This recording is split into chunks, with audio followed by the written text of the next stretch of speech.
High above the clouds lies a city of crystal towers where light itself takes flight. Imagine a city. It was called Ethelgard, a place of pure magic and wonder.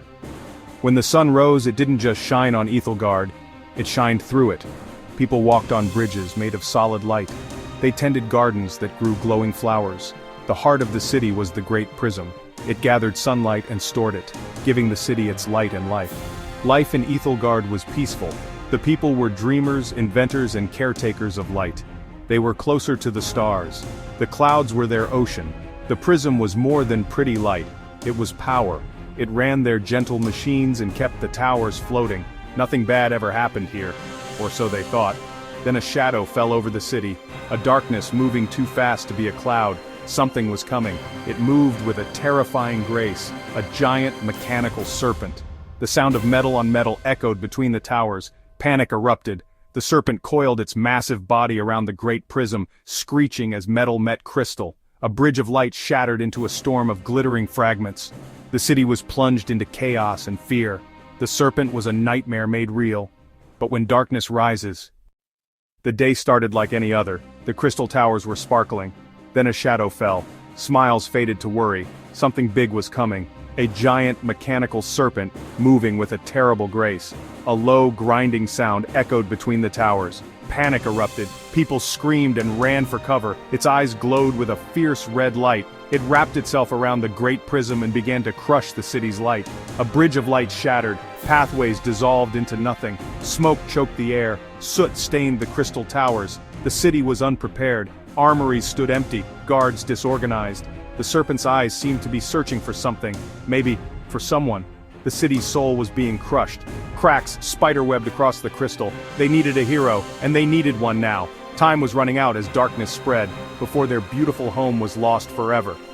Just when all hope seemed lost, a new sound cut through the chaos, a streak of silver, a streak of gold.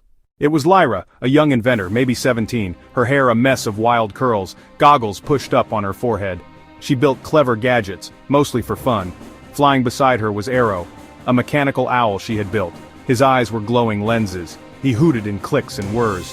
He was her partner, her co-pilot, her best friend. She had never built anything for a fight, but she was smart and brave. The people watched as a small girl flew toward the monster. She grabbed her newest jetpack, woke Arrow, and took to the sky.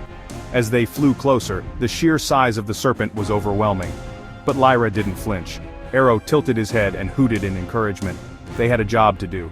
She reached into her belt and pulled out a small, round device, something she'd designed in her workshop. She swooped in close, wind buffeting her as she steadied for the throw. With a steady hand, she tossed the grenade. It hit with a magnetic clank and sent electric shocks into the wiring. The monster roared and shook its head violently. Arrow, find a weak spot. Arrow dove, scraping talons along plates, and found a loose panel. She dropped a canister that burst into quick hardening foam, jamming the neck. The serpent thrashed, trying to dislodge the owl. Lyra banked hard to avoid a breath of fire. Arrow formed a shield with his brass wings to protect her. Teamwork, their greatest strength. Arrow's scans found a small panel near the serpent's neck. Lyra pulled out an electro grip and readied another gadget.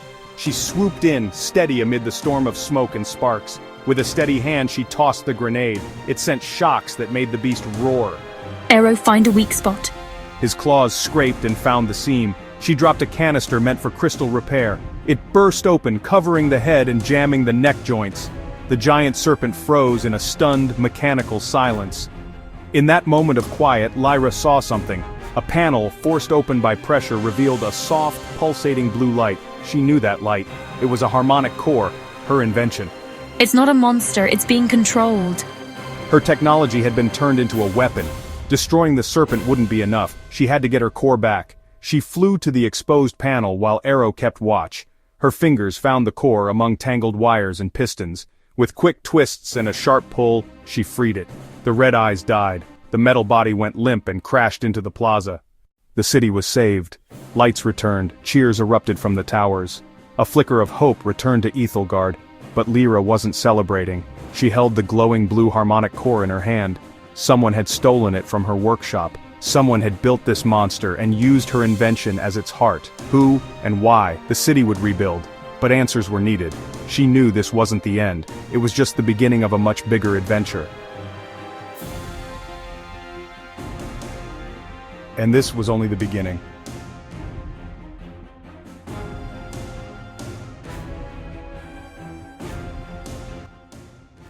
Subscribe for the next chapter.